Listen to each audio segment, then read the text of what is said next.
The Republic of Indonesia, Southeast Asia's largest economy and the world's largest archipelago, comprised of about 17,000 islands spanning over 5,000 kilometers along the equator between the Indian and Pacific Oceans. Indonesia has been a hub of international trade since at least the 7th century, attracting traders and foreign powers with its abundant natural resources. Home to 243 million people speaking 583 languages and dialects, Indonesia is the world's fourth most populous country behind China, India, and the United States. It is the third largest democracy and is home to the world's largest Muslim population. Once an underdeveloped agrarian economy and then one of the countries worst hit by the 1997 Asian financial crisis, Indonesia has recovered to become the world's 15th largest economy. Having weathered the recent global financial crisis better than its fellow G20 countries, Indonesia's economy has been growing at about 6% per annum in recent years, thanks in large part to a combination of domestic consumption, an emerging middle class, and productivity improvements, the latter of which has accounted for more than 60% of the country's economic growth. Fueled by its young population, the strong consumption habits of its expanding consumer class, its rapid rate of urbanization, and its natural resource wealth, that boom is expected to continue, allowing Indonesia to pass countries including Germany and the United Kingdom to become the world's 7th largest economy by 2030. By then, its consumer class of 45 million will have added an extra 90 million people, creating a customer base larger than any other except China and India's, while its demographic ensure that 70% of country's population will remain of working age in the next 18 years.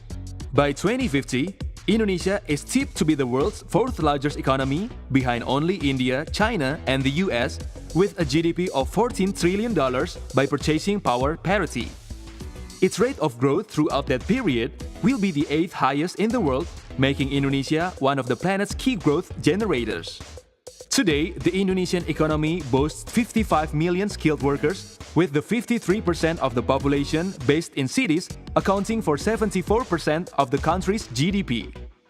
The Javanese cities of Jakarta, the capital, and Surabaya, the second largest city, stand as the country's economic powerhouses. But with urbanization increasing at a rate of 1.7% each year, other cities such as Medan and Pekanbaru in Sumatra, Bandung on Java, Pontianak and Balikpapan in Borneo, and Makassar in Sulawesi are becoming increasingly important players. More than 80% of the country's GDP will come from urban areas by 2030. Already, property prices in the tourist mecca of Bali and Jakarta are undergoing some of the highest rates of growth internationally, ranked 4th and 5th on a list of the world's hottest property markets. Average prices rose about 15% on the previous year, placing them ahead of cities such as London, Moscow, and Beijing. The world's largest palm oil producer and tin exporter, Indonesia also produces gas, plywood, textiles, and rubber, exporting to key markets of Japan, Europe, the United States, Singapore, and China. Indonesia is on its way to becoming one of the world's most important economies. Invest today for a stake in its success. Universalism versus particularism. This dimension started during Suharto era, in which people's society were really based on the importance of relationship. Rules did exist, but they are not as important as relation. Corruption exists and become a kind of daily life and be in the front row of headlines. Those in power, people with money and authority, could summon and bail out of any their relative to get out of jail. Next is individualism versus communitarianism. Indonesia is practicing a communitarian culture where a person is understood to be born into the community, the family, society, and country. In this culture, they have responsibilities in respect the society and act to serve society. Specific versus diffuse. In Indonesians, the culture is diffuse in a way that people usually mix up between relationship in work and in a private matters. Natural vs emotional. Indonesia is considered to be in the natural zone entrepreneurs dimension of culture.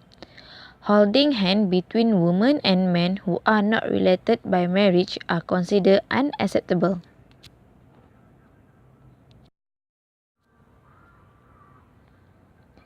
Achievement vs ascription. In Indonesia, there are people who gain status or wealth from birth. Individuals become rich by simply because their parents are rich. Indonesia really have the gap between their standard of living. Most of the time, wealth will determine the status and power. Those who are rich will become richer and poor become poor due to this culture. Sequential versus synchronic. From this dimension, Indonesia is clearly synchronic. It is a culture in Indonesia. It is a cultural thing to be late or making excuses of being late.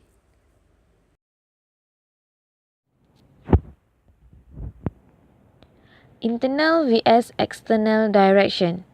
Indonesia falls into the category of external directed nations. Indonesia people believe that nature controls them. They must work with their environment in order to succeed in doing something. Natural disaster like volcano and earthquake is something that must be accepted.